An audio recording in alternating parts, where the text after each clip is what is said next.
today's ganap nga ay napadaan na naman ako dito sa may B1T1 na coffee. Talaga naman. Abay, legit naman kasi na napakasarap at napakamura na swak sa budget at Diyos ko, napakainam. Along the highway nga lang to, kaya naman kapag napadaan ka, Diyos ko talaga naman mapapa-stop ka. Paano ba naman kasi yung mga drinks nila dito nag-i-start ng 48 pesos? Kaya naman pala hindi naubusan ng mga customer dito. Diyos ko, tignan nyo naman, ano palang oras yan, pero sandamakmak ng kanilang mga customer. Kaya kahit sobrang sakit ng ulo ko dahil sa sinusitis ko, Diyos ko, dahil talaga naman mapapainom ka ng kanilang kape. Abay, ito lang naman yung gamot ko dito sa mga sipon at ubo ko, nakshoot. Habang may mga nakapila pa nga sa may counter, abay, syempre, tamang upo na lang muna ako dito at mainit. At nung ako na nga yung sumunod, abay, nag-order na rin ako ng caramel macchiato na buy one, take one kay ate girl. Abay, nakilala nga daw ako ni Madam dito, kaya naman na yan, for the kaway-kaway na lang siya.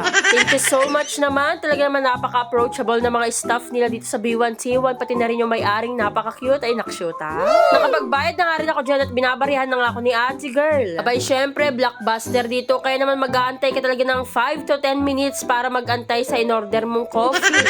Kaya naman tamang upo na muna ako dito at nagpapa-cute dahil nga, Diyos ko, napaka-aesthetic ng lugar na to. Talaga marerefresh ka kahit na nag-aantay ka lang at wala kang magawa. Samahan mo pa ng napaka-good vibes na kanilang music at yung panahon na, Diyos ko, talaga naman papadala ka sa antok. Nakshuta. At sa wakas nga, tinawag na yung pangalan kong Kavava at Jenay Bells. Kaya naman yan, kinuha ko na agad yung in-order ko at sobrang thank you so much. Syempre, nandito rin yung nagmamay-ari na napaka-cute at napaka-gwapo. O, loko, shout out naman sa'yo, Miko.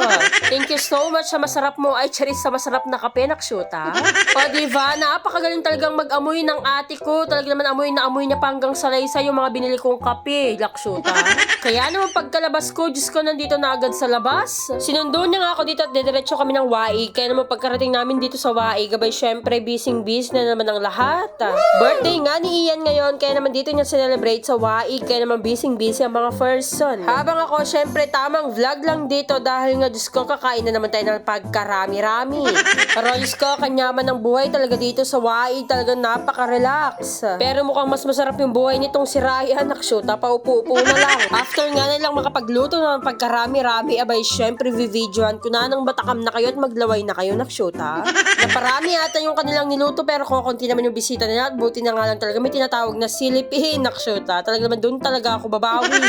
May pagkainam-inam naman pero wag nyo nga kalain na turon yan, Shanghai yan, huy. At syempre, hindi mawawalang pampahaba ng buhay ang pansit at lalong-lalo na itong napakasarap na dinakdakan.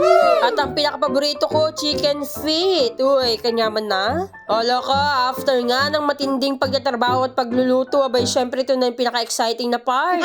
Ang mag-inuman, talagang toda max na naman kung mag-inuman itong mga to, madaling araw na, nakshuta.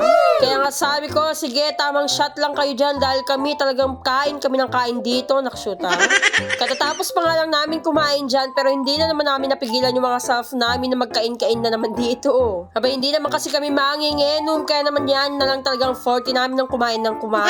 Halos lahat na nga ng mga pinagluluto nila dito, abay, syempre natikman ko na lahat. Abay, magpapahuli ba tayo? Syempre, hindi. Pero wag kayong nakaka-excite na part dyan, nakakain ka ng lahat-lahat, abay, syempre nakasilipin ka pa, nakshuta.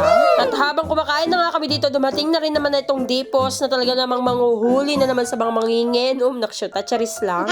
Nag-out na nga rin ang dada, kaya naman dumiretso na daw siya dito. Abay, syempre, tignan nyo naman. Tignan ko lang kung hindi matakot yung mga nag-iinom dito. Akala nila kasi siguro manghuhuli. Charot. Kaya naman busog-lusog na naman kami ngayong araw na to. At thank you so much, Ian, and happy birthday. Kaya naman ayun lang mga Kavava. Salamat sa panonood. Bye bye.